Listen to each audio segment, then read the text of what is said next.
threat from climate change is serious, it is urgent, and it is growing. Our generation's response to this challenge will be judged by history. For if we fail to meet it boldly, swiftly, and together, we risk consigning future generations to an irreversible catastrophe. No nation, however large or small, wealthy or poor, can escape the impact of climate change. Rising sea levels threaten every coastline. More powerful storms and floods threaten every continent. More frequent droughts and crop failures breed hunger and conflict in places where hunger and conflict already thrive. On shrinking islands, families are already being forced to flee their homes as climate refugees. The security and stability of each nation and all peoples, our prosperity, our health, and our safety are in jeopardy. And the time we have to reverse this tide is running out. And yet, we can reverse it. John F. Kennedy once observed that our problems are man-made, therefore they may be solved by man. It is true that for too many years mankind has been slow to respond or even recognize the magnitude of the climate threat. It is true of my own country as well. We recognize that. But this is a new day. It is a new era. And I'm proud to say that the United States has done more to promote clean energy and reduce carbon pollution in the last 8 months than at any other time in our history. We are making our government's largest ever investment in renewable energy, an investment aimed at doubling the generating capacity from wind and other renewable resources in 3 years. Across America, entrepreneurs are constructing wind turbines and solar panels and batteries for hybrid cars with the help of loan guarantees and tax credits, projects that are creating new jobs and new industries. We're investing billions to cut energy waste in our homes, our buildings, and appliances, helping American families save money on energy bills in the process. We've proposed the very first national policy aimed at both increasing fuel economy and reducing greenhouse gas pollution for all new cars and trucks, a standard that will also save consumers money and our nation oil. We're moving forward with our nation's first offshore wind energy projects. We're investing billions to capture carbon pollution so that we can clean up our coal plants. And just this week, we announced that for the first time ever, we'll begin tracking how much greenhouse gas pollution is being emitted throughout the country. Now, later this week, I will work with my colleagues at the G20 to phase out fossil fuel subsidies so that we can better address our climate challenge. And already we know that the recent drop in overall U.S. emissions is due in part to steps that promote greater efficiency and greater use of renewable energy.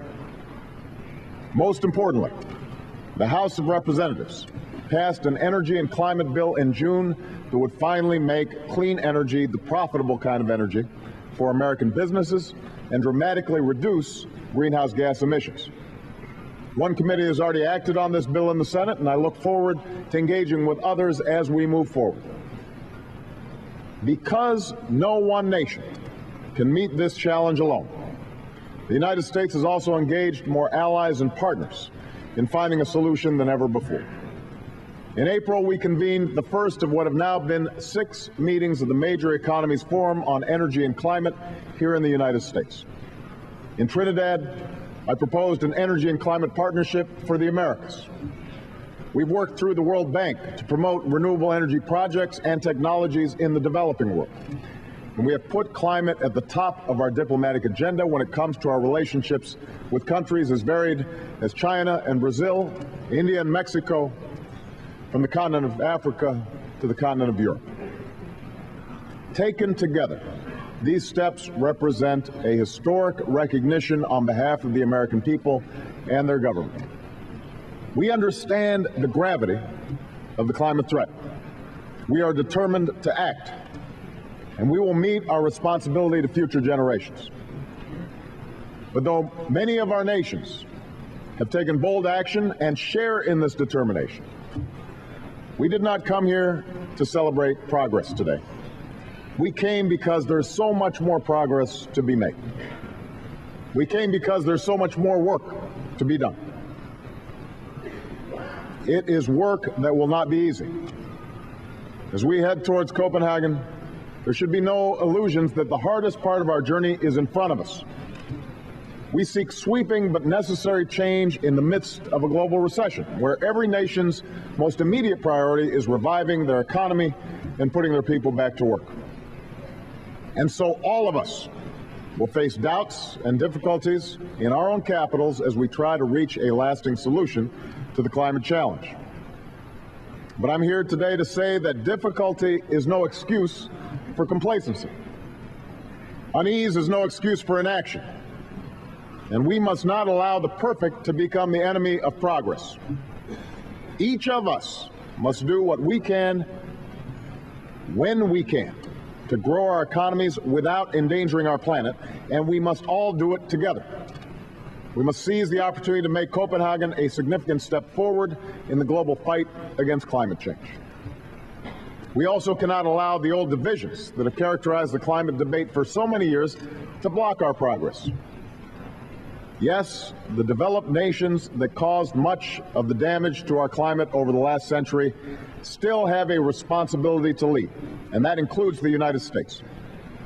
And we will continue to do so by investing in renewable energy and promoting greater efficiency and slashing our emissions to reach the targets we set for 2020 and our long-term goal for 2050.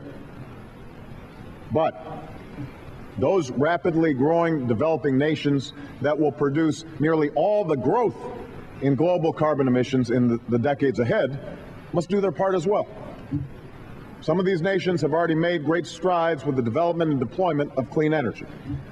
Still, they need to commit to strong measures at home and agree to stand behind those commitments, just as the developed nations must stand behind their own.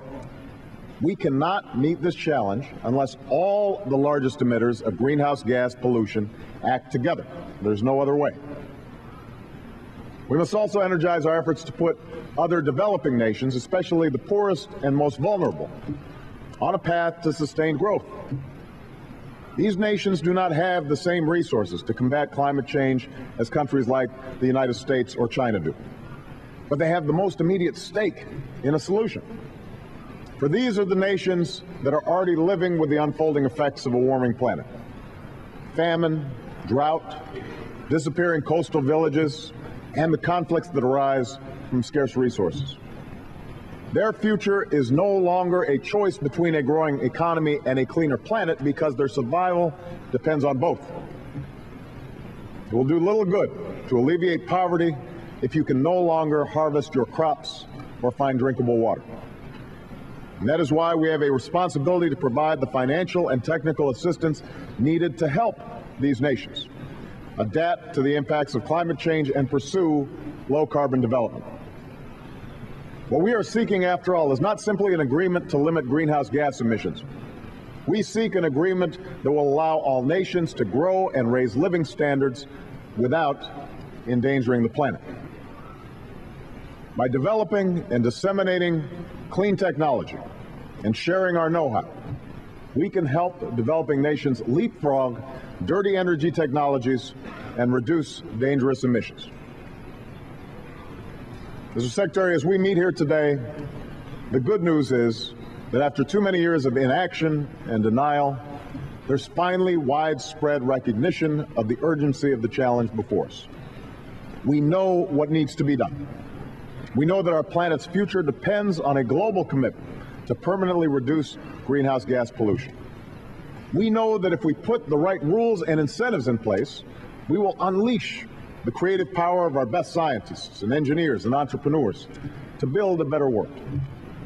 And so many nations have already taken the first step on the journey towards that goal.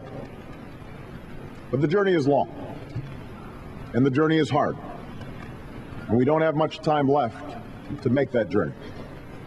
It's a journey that will require each of us to persevere through setbacks and fight for every inch of progress, even when it comes in fits and starts. So let us begin. For if we are flexible and pragmatic, If we can resolve to work tirelessly in common effort, then we will achieve our common purpose: a world that is safer, cleaner, and healthier than the one we found, and a future that is worthy of our children. Thank you very much.